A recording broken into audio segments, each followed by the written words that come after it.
No cabe duda que Dios acomoda todas las cosas y Él trabaja de una manera maravillosa. Y yo creo que nada es coincidencia de lo que Dios hace. Y yo sé que esto es algo que decimos siempre quienes predicamos, pero si estás aquí hoy esta mañana no es coincidencia. Y yo de verdad esta mañana lo creo de una manera más firme. No es coincidencia que estés aquí. Si estás aquí es por una razón. Dios quiere decirte algo esta mañana y Dios quiere hacer algo contigo esta mañana. No sé cuál sea la razón por la que tú estás aquí, pero hoy Dios quiere hacer algo en tu vida. Y yo te invito a creerlo. Y como le decía también a los jóvenes del campamento, te invito a esta mañana a estar con un sentido de expectación de lo que Dios quiere hablarte, de lo que Dios quiere hacer en tu vida. Y digo esto porque yo sé que Dios acomoda todas las cosas. Esta semana ha sido una semana donde hemos escuchado historias del poder de Dios, de lo que Dios hace en una vida y de lo que Dios también puede hacer en tu vida. Siempre que hablo acerca de historias, no puedo evitar siempre decir que somos formados por historias. Las historias que nos cuentan, de hecho, la manera en la que comenzamos a comprender el mundo en el que vivimos cuando somos niños es a través de historias. Yo siempre pongo este ejemplo, es un poco asqueroso, pero yo siempre pongo este ejemplo. Un día íbamos en el carro, yo era niño, íbamos en el carro con mi abuelita y había un perro haciendo del baño. Y mi abuelita nos dijo, no vean a ese perro, porque si ven a un perro haciendo del baño, les va a salir una perrilla en el ojo. ¿Sí? Esa es una historia, ese son el tipo de historias que nos forman. Son historias que dicen algo de la realidad. Y en este caso, por lo general, a los 18 años veía un perro y así como que dudaba, ¿no? Así como que, no sé la razón científica detrás, no sé si realmente las historias están presentadas de una manera que tienen un propósito teológico, quieren enseñarnos algo acerca de Dios, acerca del Espíritu Santo, acerca de la iglesia, acerca de nosotros mismos. Por lo tanto, no son historias simplemente aleatorias, sino que tienen un propósito teológico de enseñarnos algo acerca de Dios. Y lo que vamos a leer esta mañana son dos historias muy simples, pero con un gran contenido, sumamente profundas. Son de esas historias que uno esperaría escuchar cuando va a la iglesia, ¿sí? De esas historias que uno esperaría escuchar en una clase de niños. Así que vamos a leer estas dos historias para que vean más o menos lo que les estoy diciendo. Vamos a estar en Hechos capítulo 9, versículo 32. Hechos 9 del 32 al 42. Hechos 9 del 32 al 42. Voy a estar leyendo la Nueva Traducción Viviente. Hechos 9 del 32 al 42 dice así: Mientras tanto, Pedro viajaba de un lugar a otro y descendió a visitar a los creyentes de la ciudad de Lida. Allí conoció a un hombre llamado Eneas, quien estaba paralizado y postrado en cama hacía 8 años. Pedro le dijo: Eneas, Jesucristo te sana. Levántate y enrolla tu camilla. Al instante fue sanado. Entonces todos los habitantes de Lida y Sarón vieron a Eneas caminando y se convirtieron al Señor. Había una creyente en Jope que se llamaba Tabita, que en griego significa Dorcas, en español Gacela. Ella siempre hacía buenas acciones a los demás y ayudaba a los pobres. En esos días se enfermó y murió. Lavaron el cuerpo para el entierro y lo pusieron en un cuarto de la planta alta. Pero los creyentes habían oído que Pedro estaba cerca en Lida. Entonces mandaron a 2 hombres a suplicarle: por favor, ven tan pronto como puedas. Así que Pedro regresó con ellos y tan pronto como llegó lo llevaron al cuarto de la planta alta. El cuarto estaba lleno de viudas que lloraban y le mostraban a Pedro las túnicas y demás ropa que Dorcas les había hecho. Pero Pedro les pidió a todos que salieran del cuarto. Luego se arrodilló y oró. Volviéndose hacia el cuerpo dijo: Tabita, levántate. Y ella abrió los ojos. Cuando vio a Pedro, se sentó. Él le dio la mano y la ayudó a levantarse. Después llamó a las viudas y a todos los creyentes y la presentó viva. Las noticias corrieron por toda la ciudad y muchos creyeron en el Señor. les dije, son esas historias que uno esperaría escuchar cuando va a la iglesia, ¿no? Una historia donde Jesús o donde uno de los discípulos sana a una persona, la persona es sanada y muchos creen. Y algunos comentaristas mencionan cómo es un poco raro que estas historias estén aquí, estas dos historias, porque estábamos viendo la vida de Pablo y de repente hacemos una transición a Pedro y nos presentan estas dos historias. Y uno de los comentaristas decía, es muy probable que esas dos historias sean historias que ya existían dentro de la iglesia, historias que se contaban acerca de lo que Dios había hecho a través de Pedro. Así que probablemente eran dos historias que eran muy familiares para la iglesia y que formaban a la iglesia, lo que la iglesia creía acerca de Jesús. Y yo creo, hermanos, en esta mañana que por eso es importante estas dos historias para nosotros. Yo creo que hoy Dios quiere recordarnos algo acerca del poder de Jesús en nuestras vidas, del poder del nombre de Cristo en nosotros. No sé qué piensas tú cuando escuchas historias como esta, historia donde una persona es sanada después de haber estado acostada en la cama durante 8 años, o una historia de una persona que es traída a la vida después de haber muerto. Yo me considero una persona racional, ¿no? Y me interesa mucho entender cómo suceden las cosas y entender el por qué suceden las cosas. Y no puedo evitar hacerme esta pregunta, ¿en realidad Pedro sanó a este hombre? ¿En realidad Pedro resucitó a esta mujer? Y probablemente no me cueste trabajo afirmar que así fue. Pero si me preguntaran, ¿Dios puede hacer esto mismo hoy? Tal vez daría una respuesta bíblica, pero con algunos de esos peros que a veces damos los pastores, ¿no? Los predicadores. Dios sí puede, pero, ¿no? Aunque estas historias son sencillas, son clásicas historias que uno esperaría, como decía, escuchar cuando va a la iglesia. Son historias importantes. Son historias que quiero, hermanos, que podamos comprender hoy que son profundas, porque aunque son sencillas, nos hablan de una verdad sumamente importante para nosotros, y es el poder que Cristo tiene para sanar, para restaurar, para traer vida en medio de la muerte. Y yo creo, hermanos, que hoy el Señor quiere desafiarnos. Incluso para aquellos que vienen por primera vez a esta iglesia, Dios quiere desafiar la manera en la que pensamos y quiere desafiar nuestra fe. Vamos con la primera historia, la historia de Eneas.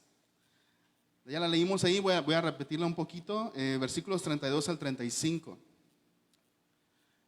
Hechos 9, 32 al 35. Mientras tanto, Pedro viajaba de un lugar a otro y descendió a visitar a los creyentes de la ciudad de Lida.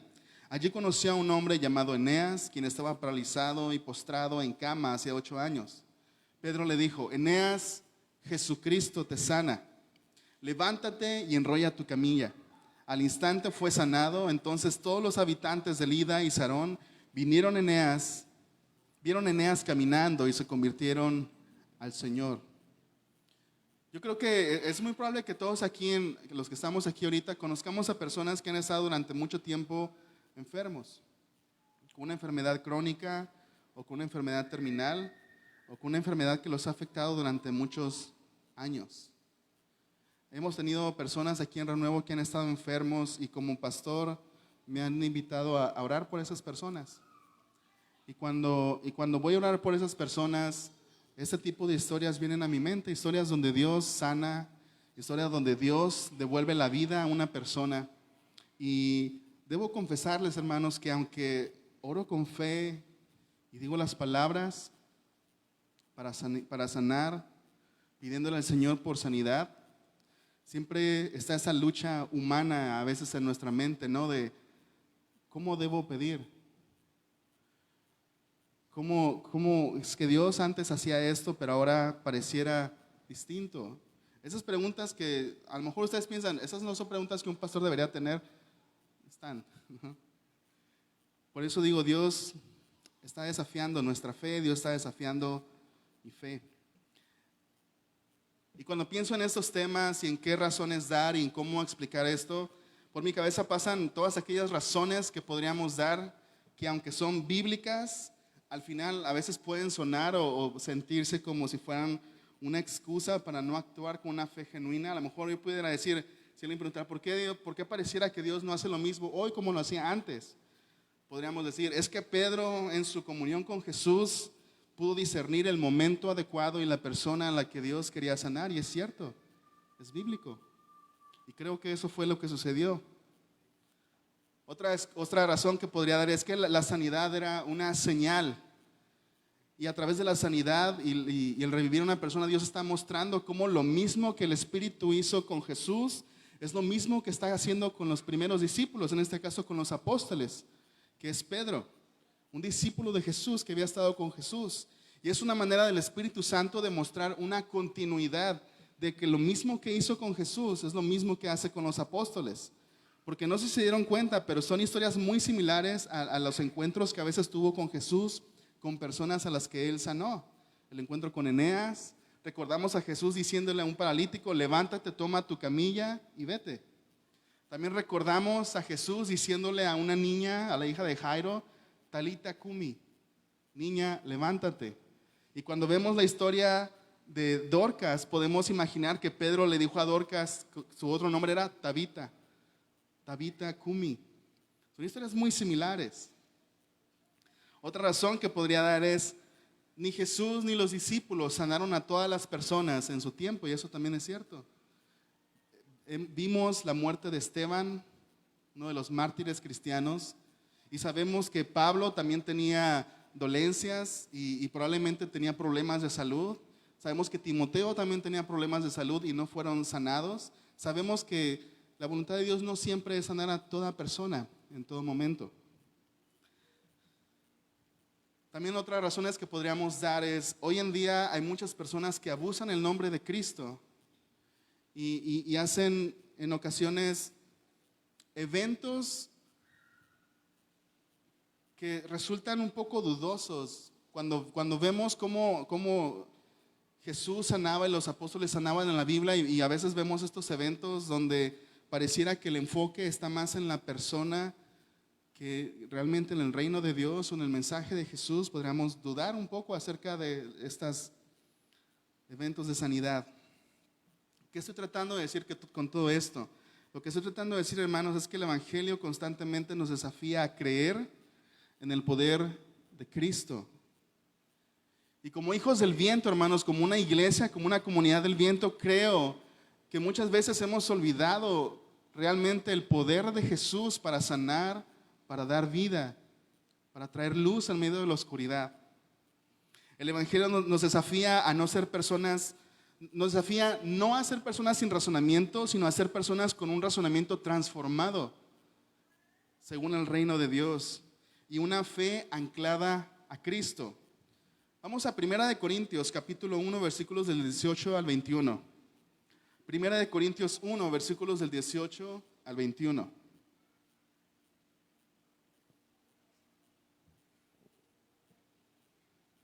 Primera de Corintios 1 del 18 al 21 dice así: el mensaje de la cruz es una ridiculez para los que van rumbo a la destrucción, pero a nosotros que vamos camino a la salvación sabemos que es el poder mismo de Dios. Como dicen las Escrituras, destruiré la sabiduría de los sabios y desecharé la inteligencia de los inteligentes. Así que, ¿dónde deja eso a los filósofos? ¿O a los estudiosos y a los especialistas en debates de este mundo? Dios ha hecho que la sabiduría de este mundo parezca una ridiculez, ya que Dios en su sabiduría se aseguró de que el mundo nunca lo conociera por medio de la sabiduría humana. Usó nuestra predicación ridícula para salvar a los que creen.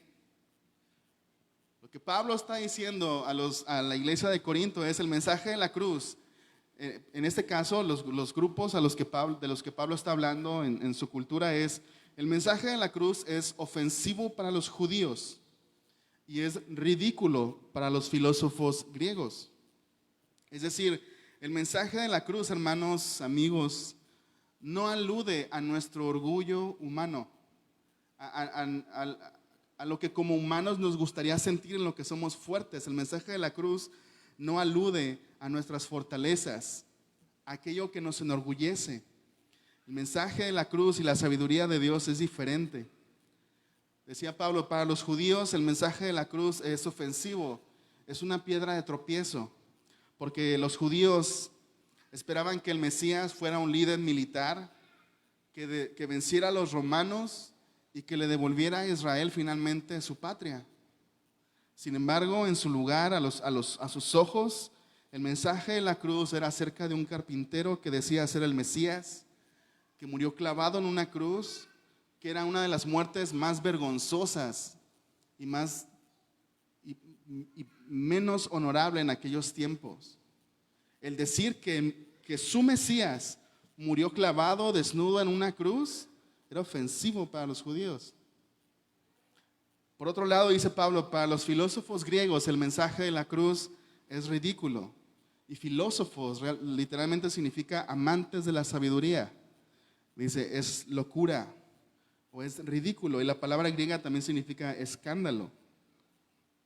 ¿Cómo es posible que alguien que murió en debilidad pueda resolver mis problemas? Y hermanos, si el mensaje de la cruz es ofensivo para judíos y es ridículo para los filósofos griegos, me pregunto para nosotros como mexicanos del siglo XXI, ¿de qué manera el mensaje de la cruz es tropiezo o ridículo para nosotros? ¿Qué es lo que nos quiere decir Pablo? Nos quiere decir esto.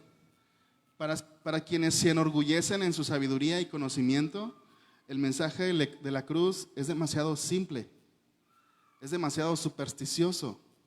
Y a lo mejor han conocido personas así, personas que leen mucho o que piensan saber mucho y que se enorgullecen mucho en su conocimiento, en su sabiduría. El mensaje de la cruz es demasiado simple, es demasiado supersticioso, es demasiado tonto. Para quienes se enorgullecen en su moralidad, en su propia capacidad de ser buenos moralmente, el mensaje de la cruz no es lo suficientemente difícil o duro o demandante. Para quienes se enorgullecen en su religiosidad, el mensaje de la cruz es demasiado sencillo, es demasiado terrenal. Y para quienes se enorgullecen en su individualidad, en sus propios medios para encontrar la felicidad, para encontrar propósito para su vida, el mensaje de la cruz es demasiado dependiente. Me roba de mi individualidad, me roba de mi libertad. Lo que Pablo está diciendo, hermanos, es que si queremos ver la cruz con la sabiduría del mundo, vamos a encontrar tropiezo, va a parecer ridículo, no va a parecer algo atractivo. Sabemos que es poder de Dios y sabiduría de Dios. No es que no sea sabiduría, simplemente no es sabiduría del mundo, es sabiduría de Dios. Volvamos a Eneas. Eneas tenía 8 años en cama, paralizado. Pedro viene y Lucas registra esas simples pero poderosas palabras. Me gustaría, hermano, que subrayaras estas palabras en tu Biblia si tienes Biblia. ¿Cuáles fueron las palabras de Pedro? Eneas, Jesucristo te sana. Eneas, Jesucristo te sana. Y yo creo, hermanos, que aquí podría terminar el mensaje. Y esas 4 simples palabras podrían darnos, hermanos, lo suficiente para meditar esa semana. Eneas, y me gustaría que pusieras tu nombre en vez de Eneas. Jesucristo te sana. Como te decía, yo no sé cómo llegaste aquí hoy, cuál fue la razón para venir, si es tu primera vez, si es tu segunda vez. Pero esas palabras son las palabras que Dios tiene para ti y las palabras que Dios quería que escucharas. Eneas, Jesucristo te sana. Si vienes aquí a Renuevo buscando sabiduría humana, yo espero que no la encuentres, ¿no? Espero que no seamos una iglesia que descansa sobre sabiduría humana y que podamos ser una iglesia donde puedas encontrar la sabiduría de Dios y el poder de Dios. La sabiduría de la cruz, el poder de la cruz. que es que Dios vino al mundo como un ser humano para buscar y salvar a los pecadores como tú y como yo. Que Jesús fue herido por nosotros para que nosotros pudiéramos ser sanados. Que Jesús murió en vergüenza y debilidad para que nosotros podamos tener vida en victoria y confianza. Que Jesús, quien nunca pecó, quien no conoció pecado, por nosotros fue hecho pecado, para que nosotros, quien nunca fuimos justos, seamos declarados justos por Él, en Él. Solo en Jesús hay salvación. Ese es el mensaje de la cruz, que es ofensivo para la generación de hoy en día, que dice, ¿por qué solo Cristo? ¿Por qué solo Jesús? ¿Por qué solo un camino? ¿Por qué solo el cristianismo? ¿Por qué solo Cristo? ¿Por qué no todos? Y esa es solamente una de las formas en que el mensaje de la cruz es ofensivo en nuestros días, cuando decimos solo Cristo. Porque fue Jesús quien se presentó delante de Dios como un sacrificio por nuestros pecados. Nadie más. Fue Jesucristo quien abrió el camino hacia el Padre. Y después de morir en la cruz, resucitó al tercer día. Y aquí está otra gran piedra de tropiezo para nuestros tiempos. Tiempos donde a las personas les gusta o nos gusta pensar que somos muy científicas, que somos muy razonables. Y aquí tenemos el mensaje de la cruz que nos dice que después de 3 días Cristo resucitó de los muertos, demostrando que Dios le ha dado todo el poder, toda la autoridad, que ha puesto todas las cosas bajo sus pies y que este mundo está pasando y que hay un reino que ya está aquí, que se ha acercado, el reino de Dios, donde todas las cosas funcionan diferente, el reino del revés, donde para crecer hay que menguar, donde para vivir hay que morir, donde es mejor dar que recibir. Ese es el reino de Dios, esa es la sabiduría de Dios y el poder de Dios, que es diferente a la sabiduría de este mundo. Y por todo esto creemos que Jesús es el Rey. Amén. Él inauguró una era, hermanos, el comienzo de un nuevo reino, donde todo ha sido puesto debajo de sus pies, donde Él es la autoridad suprema. Por levantarse sin poder valerse por sí mismo. Y Pedro viene y le dice estas maravillosas palabras: Eneas, Jesucristo te sana. 4 simples palabras, pero que nos hablan de poder. En Jesucristo hay vida. En varias ocasiones cuando he dado consejería, y el otro día platicando con Ezequiel confirmaba lo mismo, en ocasiones cuando estoy platicando con las personas me doy cuenta que a veces las personas quieren escuchar como una revelación, ¿no? Una frase o una idea que solucione ese problema que tienen, o algo que es algo similar. Y a veces me quedo sin palabras, porque realmente no tengo esas palabras. Y me acordé de esta historia en Hechos 3 del 1 al 6, si quieren yo la voy a leer. Hechos 3 del 1 al 6.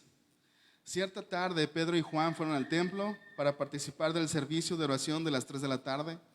Mientras se acercaban al templo, entraba siendo cargado un hombre cojo de nacimiento. A diferencia de Eneas, este hombre de nacimiento estaba cojo. Todos los días lo ponían junto a la puerta del templo, la que se llamaba Puerta Hermosa, para que pidiera limosna a la gente que entraba. Esa era su vida. Cuando el hombre vio que Pedro y Juan estaban por entrar, les pidió dinero. Pedro y Juan lo miraron fijamente y Pedro le dijo: míranos. El hombre lisiado los miró ansiosamente, esperando recibir un poco de dinero. Pero Pedro le dijo: yo no tengo plata ni oro para ti, pero te daré lo que tengo. En el nombre de Jesucristo de Nazaret, levántate y camina.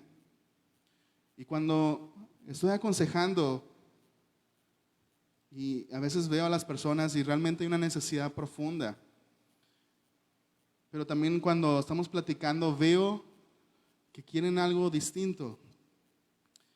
Y a veces me gustaría tomar las palabras de Pedro y de Juan: no tengo oro ni plata, no tengo tal vez eso que tú piensas que va a sanar tu vida.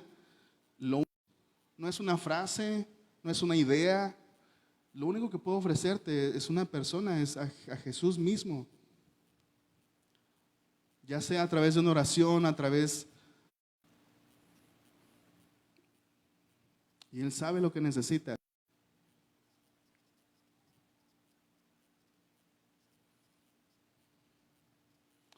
Puedes leerlos todos los libros que tú quieras, puedes tomar todos los discipulados que tú quieras, pero creo que hoy más que nunca como iglesia necesitamos recordar y volver a una fe firme en el poder de Cristo para sanar, para restaurar, para darnos vida en medio de la muerte.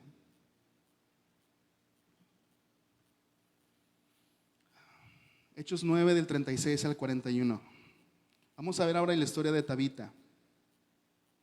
Hechos 9 del 36 al 41.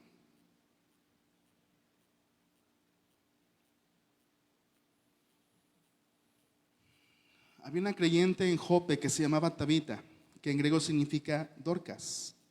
Ella siempre hacía buenas acciones a los demás y ayudaba a los pobres. En esos días se enfermó y murió.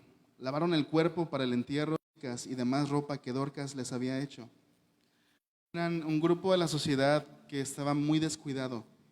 Por ser mujeres en una sociedad patriarcal, no tenían mucha representación. A veces sus necesidades no eran conocidas, pero tal vez no eran conocidas para las autoridades, para los sabios del mundo, pero para los hijos del viento, donde el poder de Dios y la sabiduría de Dios es diferente. Dorcas la servía. Así que cuando Pedro llega para estar con ella, me imagino esa escena, cuando Pedro entra al cuarto y viera un montón de mujeres viudas, todas con ropas en sus manos, ropas que Dorcas les había hecho, se las mostraban a Pedro.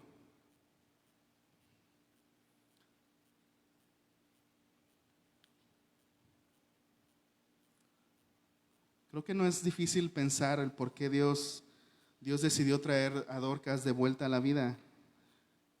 Muy probablemente, más que por el bien de Dorcas, fue por el bien de aquellas mujeres viudas, para que hubiera alguien que todavía pudiera ayudarlas en sus necesidades. Y como decía, esta historia es muy similar a cuando Jesús ora por aquella niña que le dice Talita Kumi. Y Pedro de la misma manera hace lo mismo que Jesús. Manda que todos se salgan del cuarto y ora por esta niña, por esta mujer. Ella se levanta. Pedro sigue el ejemplo de Jesús. Y después de que Tabita es resucitada, dice que Pedro la lleva delante de los hermanos y la presenta viva.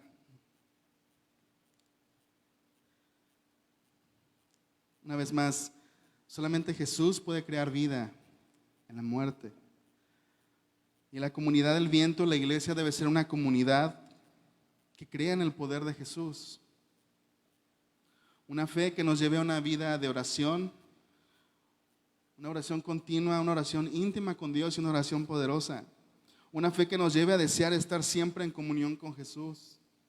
Una fe que nos lleve a vivir y actuar con esperanza de que no hay cosa que Dios no pueda hacer. Una fe que nos lleve a depender constantemente de su palabra. Y me encanta esta parte cuando Lucas dice que cuando Tabita se levantó, que Pedro la presenta viva a los hermanos. Debe haber sido una gran experiencia. Pedro la presenta viva a los hermanos y a todas las personas que estaban ahí. Y eso nos lleva, hermanos, a otra cosa que Dios quiere enseñarnos. Y es que Dios quiere mostrar su poder en ti. Dios quiere mostrar su poder en ti. Dios quiere que tú seas un lienzo